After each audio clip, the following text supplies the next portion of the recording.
Good morning, everybody. My name again is Samuel Eyitayo, and I'm happy to welcome all of you to this session. It's a conversation with an alum. Who is an alum? Alum is a participant of the US government exchange program, one of them. We have several of them, and we're so glad to have Wofai Samuel even today. And thank you very much for coming, Wofai. And we've been looking forward to this day. As soon as I finish the introduction, I will ask Samuel Ede, who is our public engagement assistant, to please read your bio, and then we'll proceed with the program. Are you there? Yeah. Can you go ahead, Samuel Ede? Okay, good morning, everyone, and welcome to another edition of Conversation with Alum. Today we have Wofai Samuel. She is an international communication executive profiled on Forbes Africa as shaping the future of the continent. Wofai is the Director of Communication and External Affairs to UK Liberia Chamber of Commerce in London. Samuel equally serves as editor, Africa Energy and Infrastructure Publication in UK. Previously, she worked with Foreign Investment Network, a petroleum consulting firm based in UK as head of oil and gas. Wofai chaired and moderated multilateral meetings globally between 2017 to date in Kenya, India, Belarus, United Kingdom, South Africa, United States, and Nigeria, to mention a few. Socially, Wofai is a fellow of Young African Leadership Initiative Regional Leadership Center, Ghana, immediate past communications chair to the YALI RLC Alumni Nigeria, fellow of the Young African Media Fellowship, and current publicity secretary to the United States Government Exchange Alumni Association, USGEAA, Nigeria. Wofai was nominated for an honorary doctorate degree in leadership and management from Commonwealth University of London. Wofai holds a Bachelor of Science degree in Environmental Biology from the University of Calabar, an advanced diploma in Human Resources and Organizational Management from the University of Lagos. Let's welcome Wofai Samuel as our speaker for today. Thank you. Thank you very, very much. It's very interesting. I know that's just, your bio is just, the one we read is just a little snippet of what you really have. I would like you to tell us, how did you get to this point? In your career, how did you, just let us into your story so that will form the basis of our discussion today. By the way, I think I need to emphasize our topic for today is how to use communications to strengthen democratic institutions.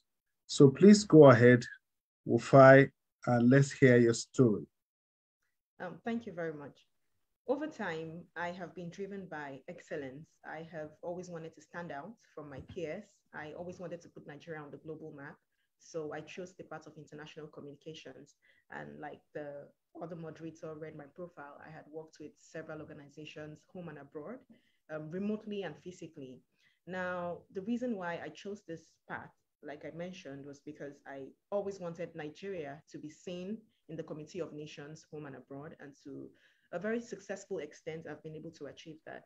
Now, achieving a successful career is not just enough. If you're successful with your career, and your social, leadership, personal life is nothing comparable to what you've achieved with your career, then I don't think you're doing enough. And so the quest to achieve excellence in leadership, the quest to achieve social excellence pushed me to be affiliated with the US Consulate in Lagos through their various channels of programs from YALI RLC, the USGA, to name a few. So I joined YALI RLC in 2020 precisely, and after joining in 2020 again, pushed by the spirit of excellence, I rose to become the communications chair. From there, I wanting more Oliver Twist, I contested for an elections for the United States Government Exchange Alumni Association, where I was elected as the publicity secretary in 2021, which runs up until 2023. Now, the US Government Exchange Alumni programs have given me several opportunities and platforms. For instance, I clinched a job with the UK Liberia Chamber of Commerce in 2021 as the Director of Communications and External Affairs, which is what I currently do right now. I was able to secure that job because during the interview, not just the questions were not just career focused, they were also focused on leadership. The skill, the trainings, the expertise I gained on the US Government Exchange Alumni programs, precisely Yali RLC, was what helped me scale through that interview.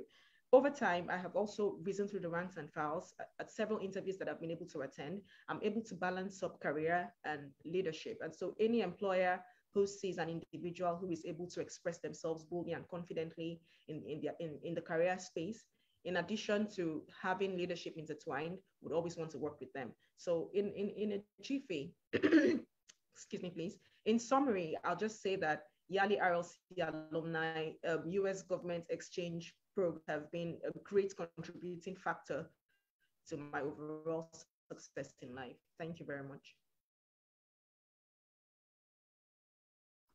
Wofai,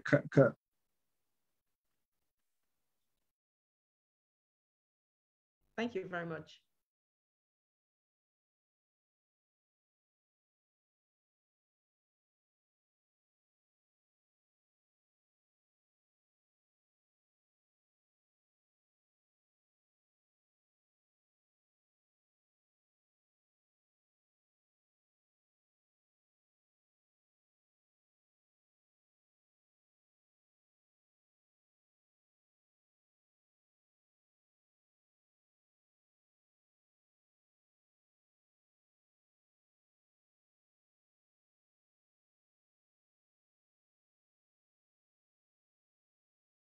Thank you very much. Excuse me, I'm sorry. Please, can anybody hear me? Okay, okay. yes. Okay. I'm so sorry, I was thrown out of the whole system. Okay, let's go ahead. Talking about democratic institutions, what exactly do we mean by democratic institutions? Okay, so I would like to begin by just giving a brief summary of what democracy is. That's government for the people, by the people, to the people, where people have an opportunity to participate in electing their leaders, electing people into official positions to govern them. That's what democracy is about. You have the freedom to choose. So when you talk about democratic institutions are those platforms, parastatals, platforms, organizations that help to make democracy itself work. So let's remember that democracy is an opportunity. Democracy gives you an opportunity to choose who governs you, unlike monarchy and the rest of other systems of government. So institutions put together for democracy helps to put the checks and balances to ensure that democracy in itself works. It's an enabler for democracy to work in any region, any environment, and any society. In brief, that's what democratic institutions are. Let me just proceed a little bit further by giving you examples of democratic institutions. So we have the INEC, Independent National Electoral Commission. INEC is a democratic institution, but it's the corporate body of democratic institutions. So they are responsible for conducting elections, like we all know, making sure that everything goes well, putting forward officials who vie for political office for yourself and I to cast our ballots and choose. Then excluding INEC, we have other political institutions inclusive of social governance groups like YAGA Africa, some other, the civil engagement arms of the US government groups can also be seen as some of those institutions, to name a few of them. Then excluding that, we also have political parties. Political parties are also political institutions. So you have, in the US, for instance, you have the Democratic Party, the Republican Party. In Nigeria, you have APC, PDP, APGA, to name a few. Political institutions are responsible for getting people who vie into various political offices. So in summary, political institutions, or democratic institutions rather, are institutions that help democracy in very simple terms work. They provide the check and balances for the democratic system in any society to work. And examples are like INEC, political parties, to name a few of them. Thank you very much. Thank you very, very much for that. I assumed that many of us know a bit about democracy, but at least you have deepened even our understanding on that topic. Democracy is an example of governance. I know there are so many others, and I believe that most nations actually tend towards democracy. We know there are a lot of pros of democracy and cons of democracies. Would you say that democracy in Nigeria has been the best for us? I'm just wondering. Okay. Well, I would say it's not all the way negative and it's not 100% positive. Nigeria can do better. We are the most populous Black nation on earth and the most populous in Africa. So our democracy has come a long way, but we're still a growing democracy. We're less than 100 years. Can we be better? Yes, we can be better. But all of this can only be enabled or ensured if citizens like myself and everyone else on this program, as well as people who are joining remotely, hold our leaders accountable. And that is what we're gradually doing. We're not there yet, but we're gradually moving there. People are becoming more aware. People are becoming more responsive to the issues of governance around them, both at the local government levels, at the state levels, at the federal levels. The social media is on there. Everybody's really, really active. So again, I would reiterate that Nigeria is doing well. We are not where we are supposed to be, but we are gradually getting there. Also, let me just say this very quickly. So many other countries across Africa, I don't want to use the word smaller countries, but sister countries to Nigeria, in the past had seeked advice, they had sought guidance and referrals, recommendations on how elections should be conducted in their own countries, especially during the previous INEC chairman's regime, Professor Atahiru Jega. A lot of countries were modeling from Nigeria on how democracy should be done in their own countries. So yes, I would say over and again very strongly that we're not where we're supposed to be, but we're gradually headed towards where we're supposed to be because the citizens are becoming more responsive and more aware. Great. Thank you very much. Now, I'm also wondering, what are the core elements of these democratic institutions? What makes some of these institutions strong? Because even considering INEC, the high in INEC is what? Independent. Yes. Can we really say that INEC is independent? So what are those elements, that makes those core institutions, democratic institutions, that makes them effective or ineffective? There's some core elements that make democracy effective anywhere in the world. First of all, the four, I'd like to emphasize on just three. First of all, the first one I'd like to emphasize on is the choice of people. So democracy is a form of governance that is about people. So one of the structures or one of the key elements for any democratic institution is to be people inclined, inclusive. So once the democratic institution or the democratic organization or platform is people inclusive, people inclined, then yes, you have one of the core elements. Another core element in a democratic institution is participation. So if you have a democratic institution and people are not able to participate, maybe much later I'd have to expatiate on what all of this means. People are not able to participate, then that element is lacking. So for your democratic institution to be fit and complete, regarded as a proper institution that heralds and headlines democracy, then there should be free participation of people. A situation where people have the right to choose who they want to choose freely and conveniently without having to think that, okay, if I vote for this person instead of this other person, I might be in problems, or I might not be able to get a contract, or I might not be able to get an award. Then that element is lacking. So participation of people is very key. Choice of people, you should be able to choose who you want to be elected in an office, devoid of any form of manipulation, devoid of any form of deceit, to name a few of them.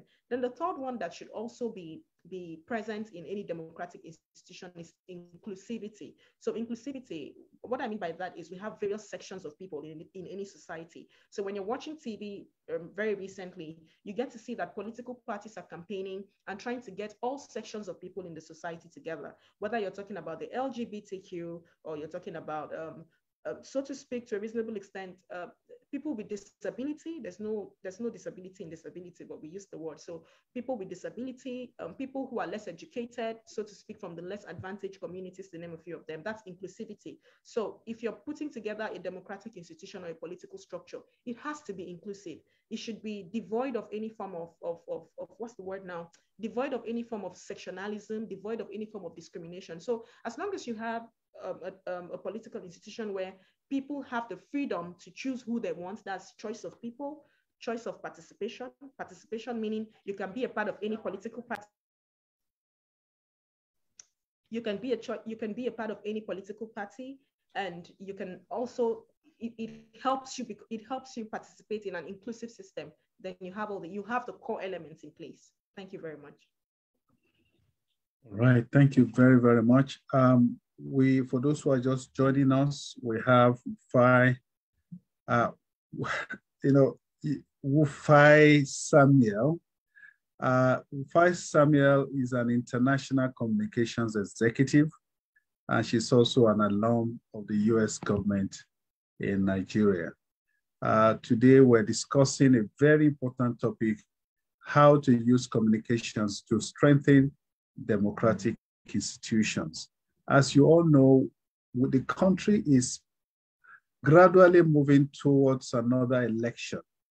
And I've been told that this election is going to be a defining one. Probably our resource person can tell us what that means. But we were looking at democratic institutions and how communication could be an instrument even to strengthen it. As a communication expert, I want to ask you this question. Now, what role should communications play in the strengthening of these institutions we have talked about? What role? Okay, thank you very much, sir, once again for this question. It's a very apt and brilliant one. Now, communication has wide-ranging implications, for democratic governance and political practices. I can confidently say that in the past decade, at least in the past 10 years, from 2012 up until 2022, the way we use communication to influence political systems have changed rapidly, and it's still growing.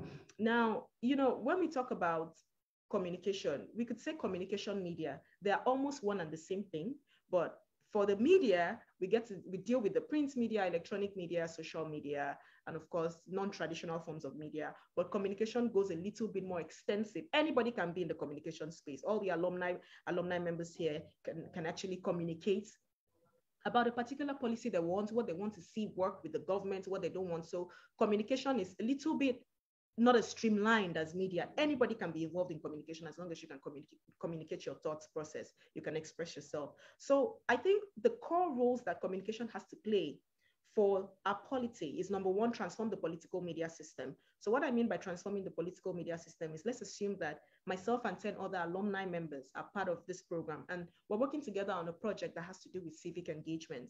So we put together a communique at the end of this project. We should be able to send this communique to media channels, media houses. This is what we've been able to arrive at. This is what we've come together and we've decided. We've put together a survey. This is what we found out. Sorry about that, please. We've put together a survey. This is what we found out. And these are the action plans that we advise you take, and so on and so forth.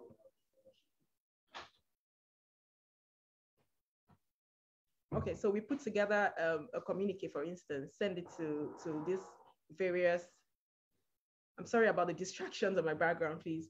So we've put together this communique, send it to these people, and then they're able to put together a framework in the media aspect. Then excluding the media communications, we should be able to redefine the role of journalists. So what I mean by redefining the role of journalists is, what topics are they talking about when they invite people to speak on their programs? Are they related to some of the things we found out during our surveys?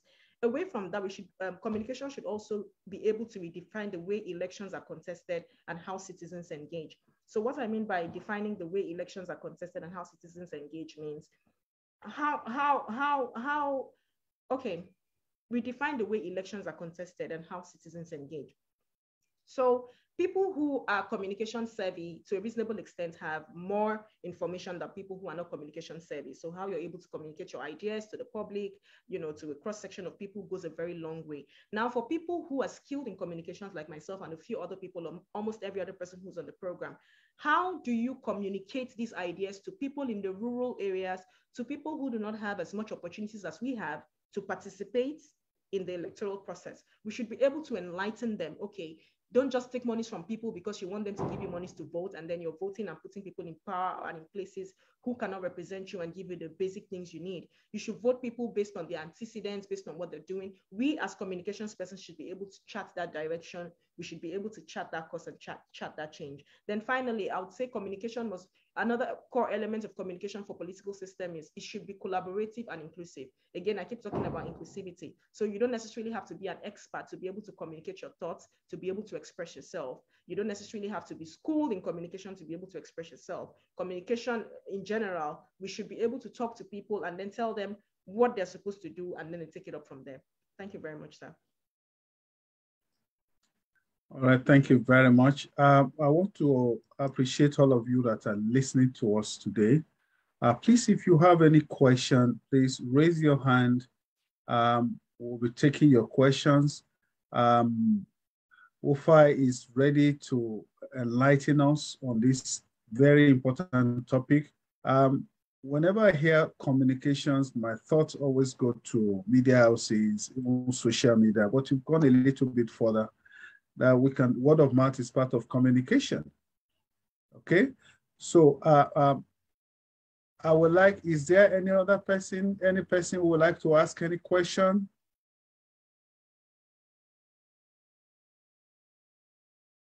All right. Can you all hear me? Yes, okay. Okay. All right. If you have any question, please do raise your hand or type the question.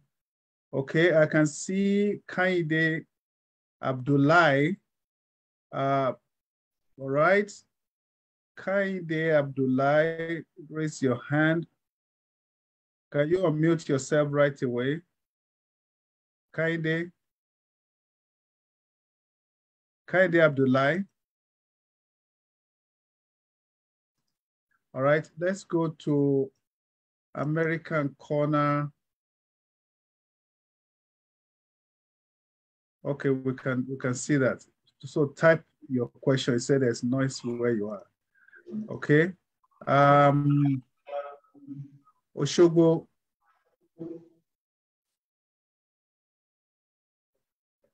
Hello. Good morning. Hello, sir. Can you hear me, sir? Go ahead. This is Ojo Jonadine from Osogbo, sir. Please, I want to ask our guest speakers, sir. In this part of the world, especially in Nigeria, whenever our leaders are making speech, especially our political leaders, and most especially leaders from democratic institutions, we don't usually take them serious because they don't usually live up to their promises. But I want to ask, what role can the media houses, communication experts can do to change the narrative, sir? Okay, thank you very much. If I got your question correctly, political leaders, people who campaign into elective offices, don't live up to the promises given to the citizens during campaign. What role can media and communication experts play to correct this? That's the question. Yes. Okay. I'm just going to respond to this in very simple terms. First of all, I'm a very practical and realistic person. I deal a lot with data. What is your antecedents? What have you previously done? So let's assume that I'm coming to contest as the publicity secretary of your state or an elective position in your state. What are my antecedents? What were the things I was able to achieve prior to this contest I'm engaged in? Now, citizens should be able to very critically look at the antecedents of people.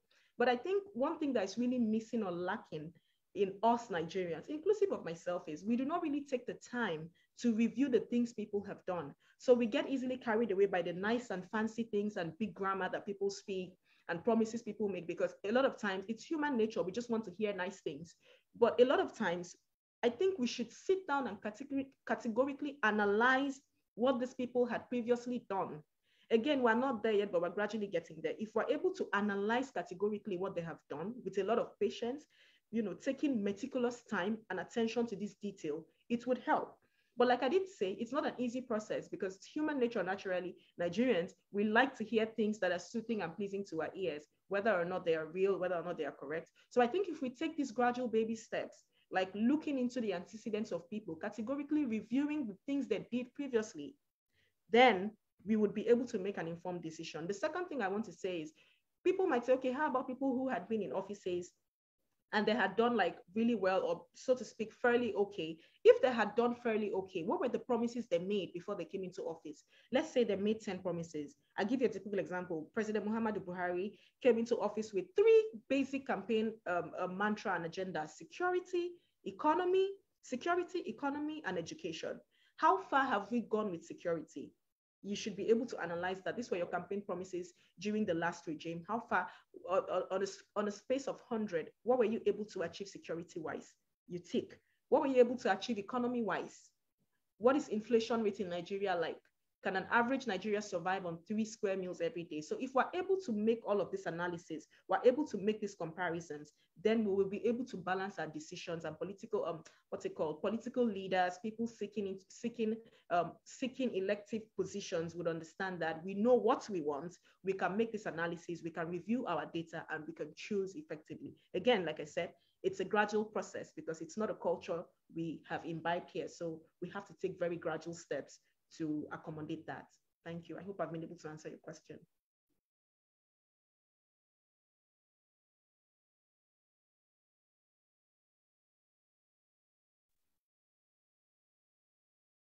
Hello? Yes. All right, so there's another question right there at the chat. It says, how can we, that's from Kainde Abdullahi, how can we practically use communications to engage communities towards effective participation in 2023 elections in Nigeria? Thank you very much. Thank you very much. So I think this is quite similar to one of the questions that Did you get that? Asked. Yes, thank you very much. I got the question very correctly. How can we engage? How can we use communications to engage citizens in the upcoming elections? First of all, there's usually public fora. So what I mean by public fora, I mean like town hall meetings. Again, if we must get it right, then we cannot afford to be lazy. It has to be intentional effort. So for communication, there are public forums like conferences, like meetings. I've attended a couple of them in the past few weeks, where you see various civil society organizations putting together all of these conferences and meetings where people attend, air their opinions. Some political party leaders are always in attendance as well, as much as many citizens. So the first step on how to engage communications for the citizens is at this forum, at these events, at these conferences, and at these meetings that are being organized, people who are communications experts like myself and a few others should be able to speak very boldly and confidently about what they want to see, knowing fully well that we are well aware of what we are talking about. It's not like we're doing test run, or we're testing and trying. These are things we're skilled at. So we should be able to practicalize and put that skill into use at these conferences, at these meetings, at these town hall meetings that are related to Nigeria's polity. So I'm not saying you should go for a conference that is focused on technology and you're going there to talk about politics. It doesn't match. But excuse me. Excuse me, there's a political conference or a political meeting taking place somewhere, and communications experts like myself are there. We should be able to communicate our ideas very clearly, very boldly, very comfortably for people who might not be as seasoned and skilled as we are. So that's one of the first steps we could take. Then the other steps, to a reasonable extent, might require funding. So nothing is almost impossible without funding, irrespective of how small it is or how gigantic it is. Citizens talks. And that's why, I'm very proud of some of the arms of the US government exchange alumni programs, what they're doing. I do know that a lot of alumni members are involved in citizens talk. Some of them have done several projects that are civic engagement related. So when we have this citizens talk, we put together a communique. Again, I'm still referring to a communique, like a document, a file on what we want to see. A lot of times we assume that when we send these things to these political institutions, these organizations, nobody might even receive it from the gate because we are not connected. But the truth and the fact is, just do your own piece. If you cannot take these documents to the offices where these people are, there is social media. You can screenshot some of these things, post them on social media, and tag relevant people. Everybody is a communicator. The only difference is some people are just more skilled in communicating than others. So I do this a lot. A lot of times I go on Twitter, I go on various social media platforms, and I want to get the attention of organizations, of senior stakeholders. I just tag them. So you can take screenshots of what have been decided, put a short note on Twitter or on Facebook or on any of the platforms on LinkedIn where you think these political leaders are. Even if they don't talk, they say it. If they don't say it, their aides, their PA, and several other people who work with them say it. And then the last arm, I would like to say, communicators can also influence in terms of the the political platforms in Nigeria and beyond, is public speeches. So what I mean by public speeches is, I'm a moderator, for instance, I moderate conferences. When you're out there to speak, this might be for people who are somewhat high on the rung of the communication ladder. So you're given an opportunity to speak. What exactly are you talking about?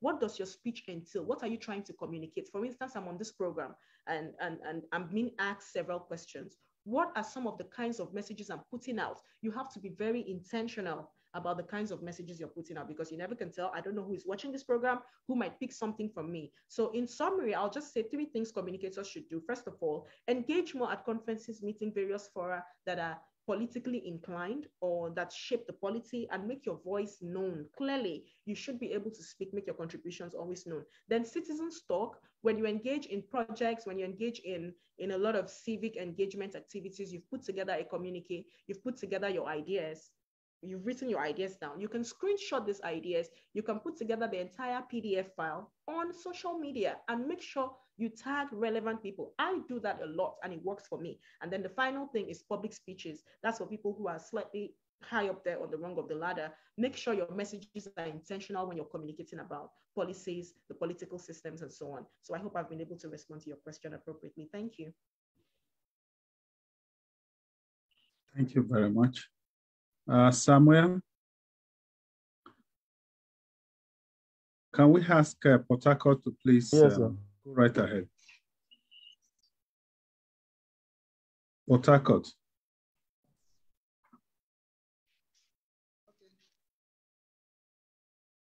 Good day, sir. Good day, sir. I'm Emmanuel from Port Harcourt, American Corner. Thank you, Wofai Samuel, for this wonderful lecture on a democratic institution. Please, I want to find out something, because the message is over centering on educating or communicating to electorates. Is there no way this communication can be used the other way around also to educate the aspirants? You know, when we come to election, we are talking of 2 groups of people involved, the aspirants and the electorates. Because the question that came from Samuel there, she answered very well. She answered that it's comprises of going to the rural areas, educating people how election is going to look like, inclusiveness, inclusivity, and all the rest of them.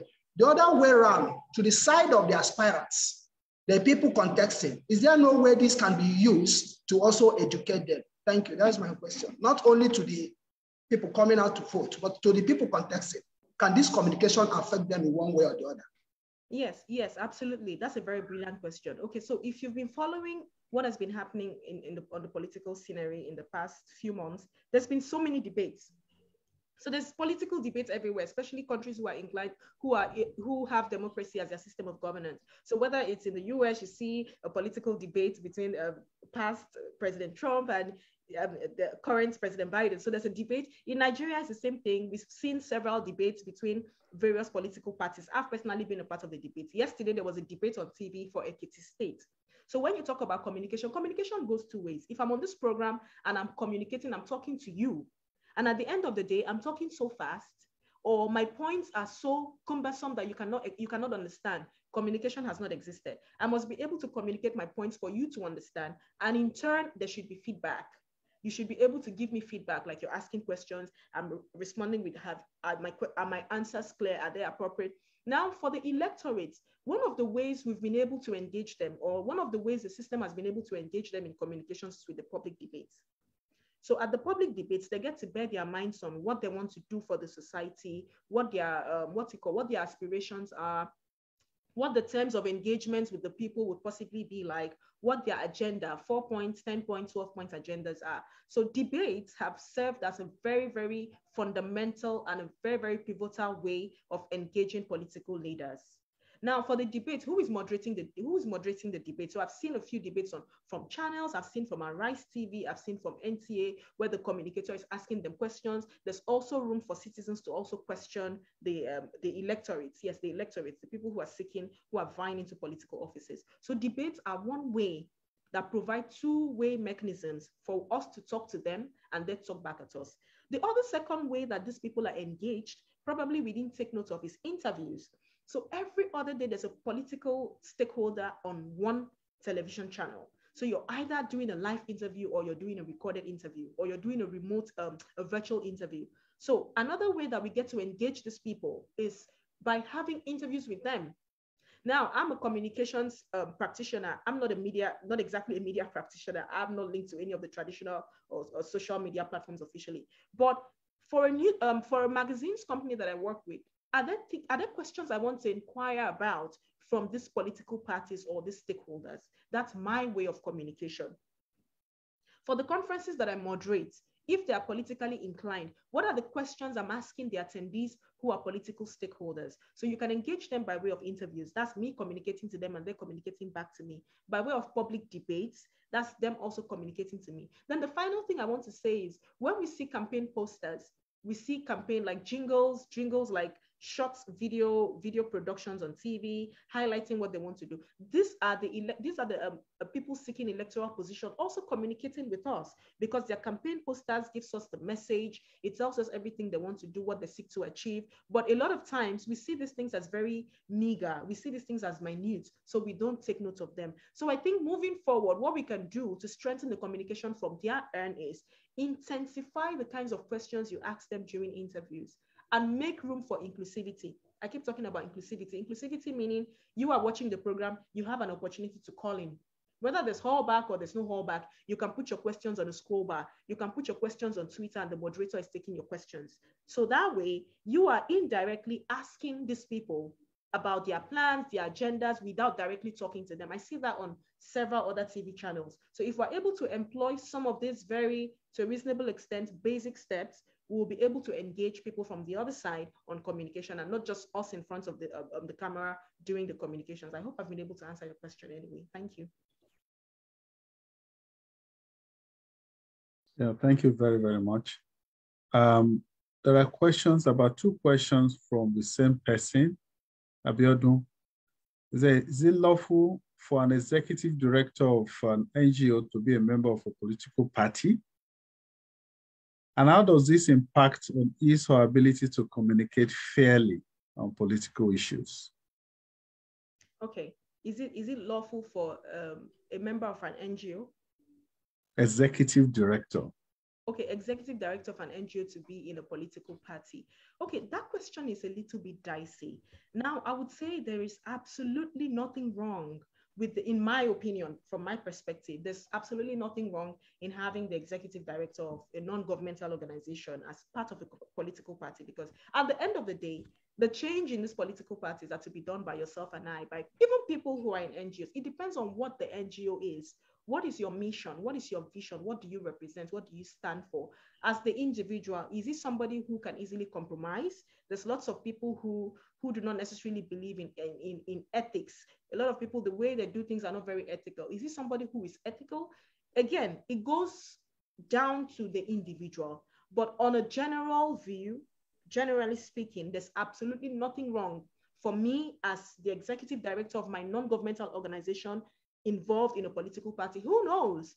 The experiences I've had in the NGO, the experiences of some of the members of the NGO would be a good way to communicate to the electorate in that political party, because I'm getting firsthand information from members of my NGO who might never really have the opportunity to interact face-to-face with the members of this political party or even the political stakeholders themselves. So it's largely dependent on the individual. What are his values? What does he represent?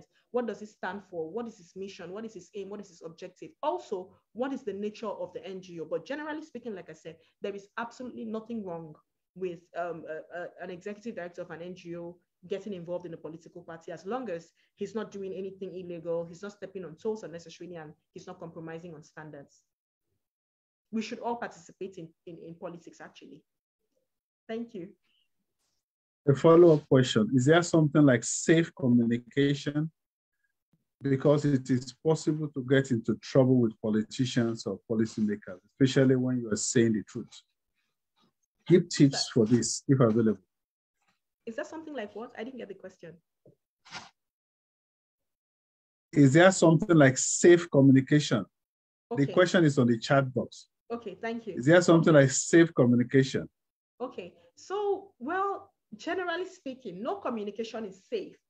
And the reason why I say no communication is safe is because at the end of the day, I'm on this program. Some people could misconstrue the things I have said. So what I've said is interpreted by different people. And to a reasonable extent, sometimes it might not be my intention. So there are checks and balances. It's just like when you go on social media, it is regulated. Sorry, it is not regulated. You put out whatever content you want to put out on social media, whatever information, whatever communication, and people misinterpret it however they want it.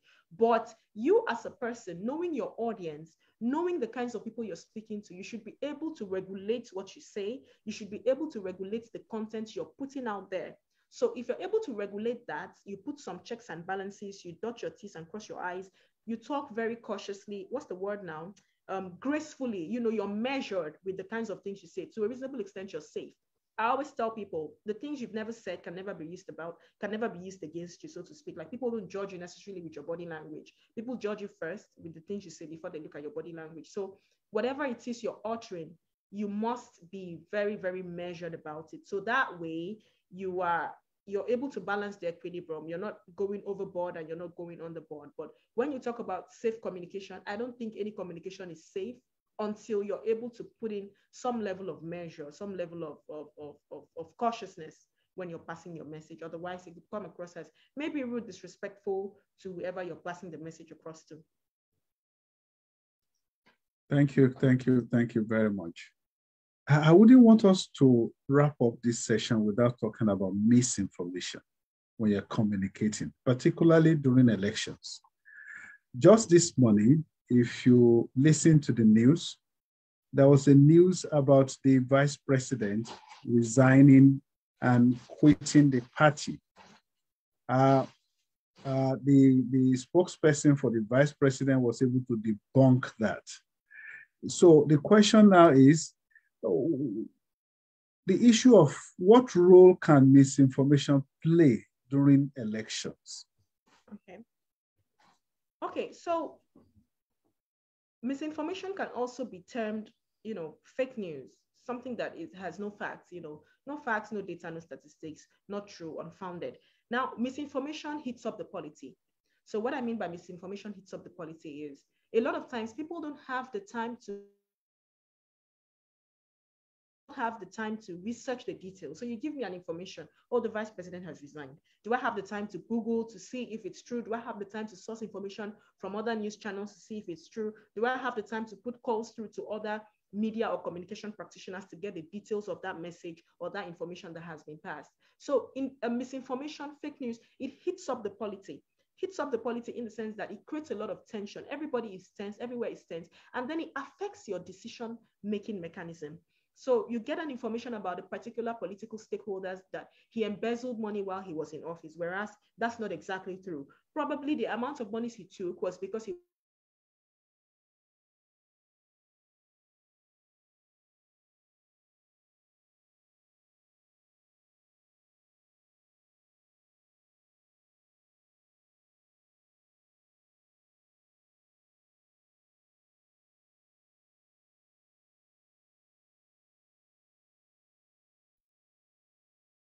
Since our network is bad.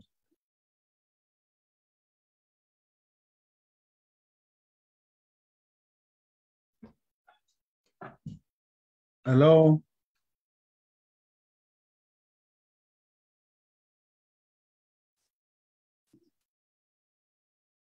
Please unmute yourself. Thank you. So it takes you a whole lot of time to build up a reputation, but at the same time, one misinformation spread about you could affect your reputation very badly badly or even in total. So another thing misinformation does is it alters the reputation that people have spent years upon years to build. First of all, like I mentioned, the three most pressing disadvantages of misinformation is number one, it hits up the politics. Things you're supposed to do, you don't do it because you're misinformed. It creates unrest. Everybody is whoa, everybody is over the seats, everybody is at the edge. Hits up the polity. Number two, it affects reputation. So if you're misinformed about somebody, you have a totally different view about the person, whether or not the view is wrong or the view is right. And then the other thing misinformation does is it distorts your decision thinking mechanism. So because you have misinformation about me and you're supposed to give me a job or you're supposed to vote for this politician, you don't do that because of the information you've gotten about them. And many a times, we never really have the time to research the details. So misinformation, it's in its entirety has no good. We should desist from giving out information that are not true, just so we don't ruin people's reputation. We should desist from giving out information about politicians that are not true, so we don't counter and alter people's thinking mechanisms to vote for them. And we should also resist information that are not true, so we don't heat up the polity. You don't cause war, you don't cause chaos, you don't cause unnecessary crisis. Thank you. Okay, another question says, it seems propaganda has become a tool of communication in politics. What is the best way the citizens and the public can differentiate between propaganda and facts? Propaganda exists everywhere in the world. So what's the word now? We want to sell. I want to sell my brand. I want to sell what I do. So sometimes I have the tendency of overselling myself. I'm telling the world I'm XYZ, whereas I'm just XY. I'm adding Z to it just so I can get clients. So it exists everywhere in the world. It's human nature. You cannot do away with propaganda. But then again, like I always say, it has to be measured, especially in this era of social media, where everybody is a communicator. Everybody has access to digital tools. You can put out one information here in Lagos and it gets to Abuja. You can put out one information here in Abuja and it gets to the United Kingdom. So it has to be measured. There is absolutely nothing wrong with selling yourself or selling a political party or selling your skill. But when you're overdoing it in a way that is not factual, remember already, to a reasonable extent, Nigeria as a populous nation, we already have, to some extent, a reputation. Now, it is your duty, my duty, to correct some of the negative impression that we already have. So when you continue propagating propaganda, and then people find out that the propaganda you're propagating or the propaganda you're putting out there is wrong, it's false, it tags us more as deceitful people who tell lies to achieve the things and the goals that we want to achieve. You can just stay in line, learn how to tell your stories, beautify the things you've done to get more clients, get more attention. You don't necessarily have to be a propagandist to get what you want. So no, propaganda does not do us any good.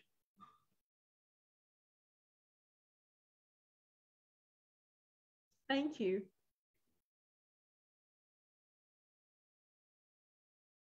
Do we have any other questions? Yes, go ahead.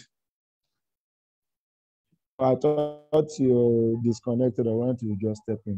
You can go ahead. Go ahead. Like I said, I don't have a question. I wanted to step in temporarily since you were not coming.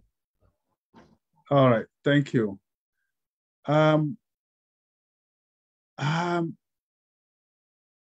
What are some of the challenges in using communications to strengthen democratic institutions? That's the final question from me.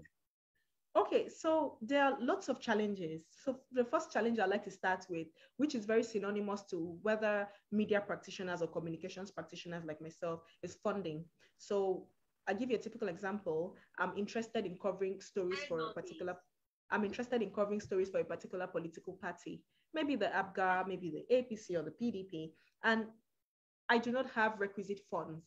At the end of the day, I might need to fall back on the monies that are given to me by the politician. Like I always tell people talk about skills, we talk about talent, we talk about success, but what, to a reasonable extent, somebody who is hungry is thinking about is how to get 3 square meals every day. Because to a reasonable extent, some people are impoverished. They do not necessarily have the funds to achieve the goals they want to achieve or deal with whatever it is they want to deal with to strengthen communication, even as communicators myself. So if I earn XYZ amount of money as my salary and my organization doesn't give me any extra finance to up my skills in communication, to up the kinds of content I want to put out, I'm limited. I might have to compromise. I might have to, put out a story about a political party that is false or that's not entirely true just because I need the money. But in a situation where communication practitioners, the communications industry itself is properly funded. Now I'm talking about skilled communication practitioners like myself. So if the industry is properly funded, people to a reasonable extent do not have any reason whatsoever to compromise. So at the end of the day, without money, there's very little you can do. It doesn't mean you can't do it, but you can't do as much because money makes things effortless. So funding is a very big challenge in the communications industry. Then that's finance. Another challenge that we face as communication practitioners is training. So not everybody has training. Like I mentioned on social media has its good and bad in the sense that everybody is a communicator. Everybody can easily jump on social media and put out content. But what training do you have? If you're well trained, you know how to put out your message in a way that is, what's the word now? In a way that sounds a bit structured, a bit coordinated, a bit professional, even if you don't have the professional skill and training. So what I mean by trainings are, for instance, the American Corner, the American Spaces does a lot of trainings. I do know specifically that they've had series of trainings on communication. Please don't look at it as a waste of time. If you have the time, joining the trainings online, join physically, you're adding up to your skill. You never know where these skills will take you. You're listening to the tutor, you're picking out one or two things. You never know where they'll be useful. No training I've gotten in life has been a waste. They've all been very profound. So training is a very, very key part of communication that is lacking. People are not trained. Everybody just goes out on social media. Everybody just brings out like a big iPhone, puts together content, and then they post it online. When you're filming, I'm a skilled professional. I'm a skilled communications person. So when you're filming, what angles are you taking your shots from? Are you using a panoramic view? Are you using a landscape view? How exactly are you taking these pictures, these videos? Because your pictures, your videos tell a story, even when you cannot speak.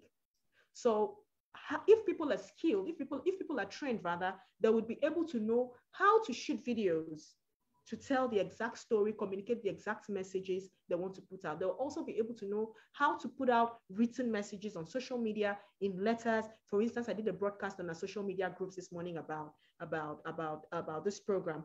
What was my language? What were the terminologies I used? What were the sentences I used? Was I appealing?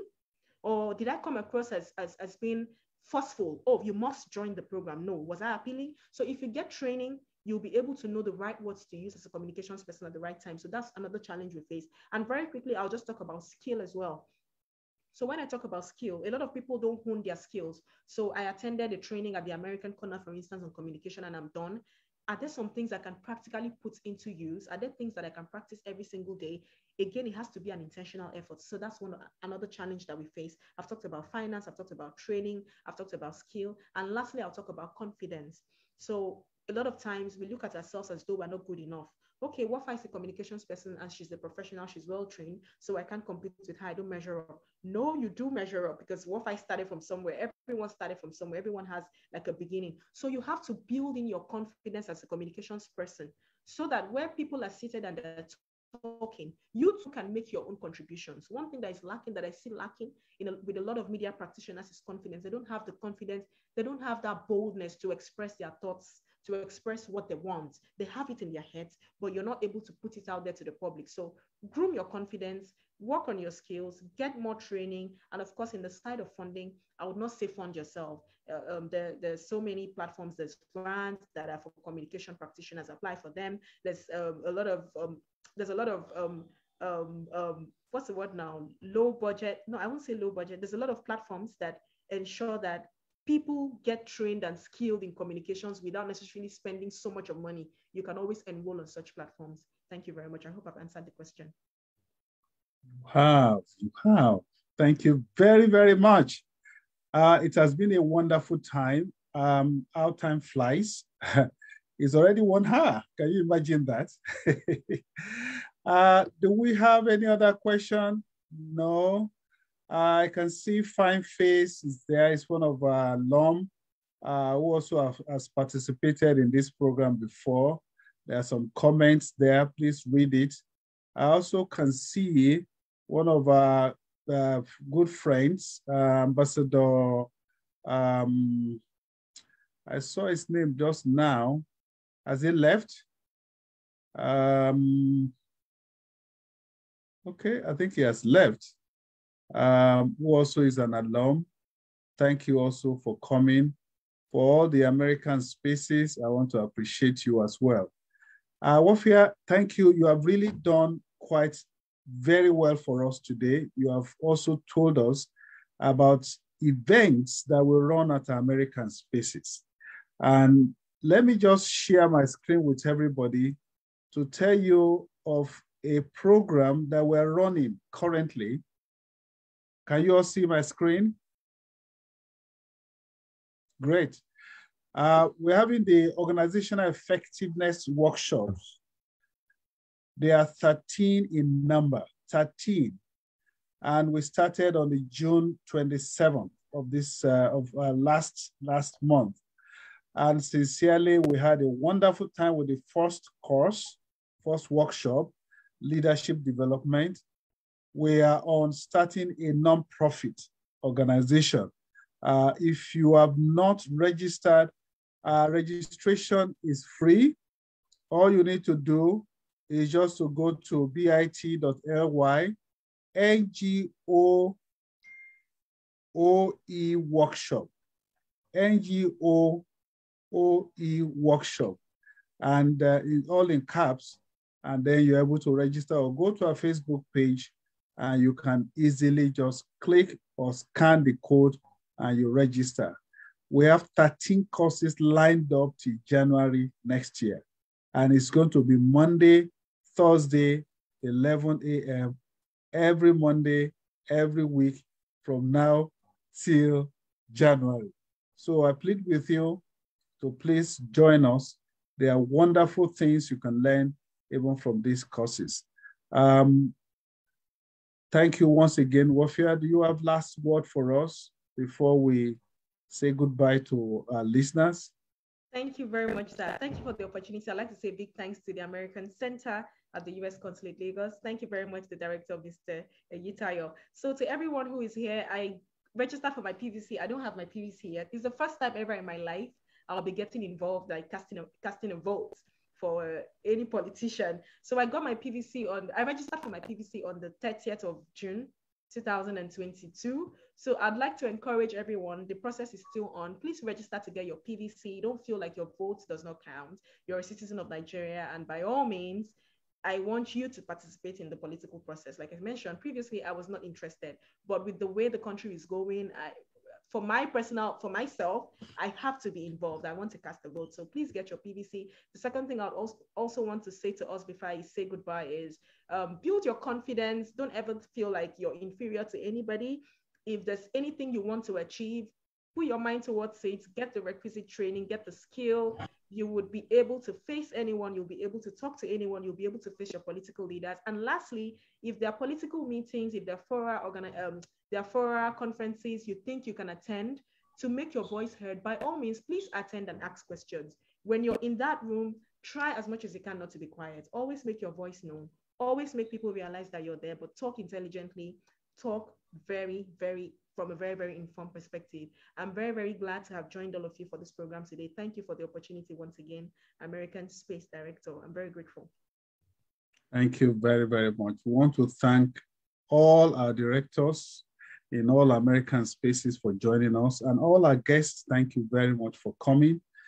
This is also live on our Facebook page. Our Facebook page is fb.me/American Spaces NG. I can see Chris Ibe also is back. Chris Ibe, how are you today? We welcome you. So expect our mail. We're going to reach out to you also to participate in this program. So we say thank you to everybody. Have a wonderful day. Bye-bye to you. Thank you. Bye. Bye. Bye. Bye, everybody. Bye.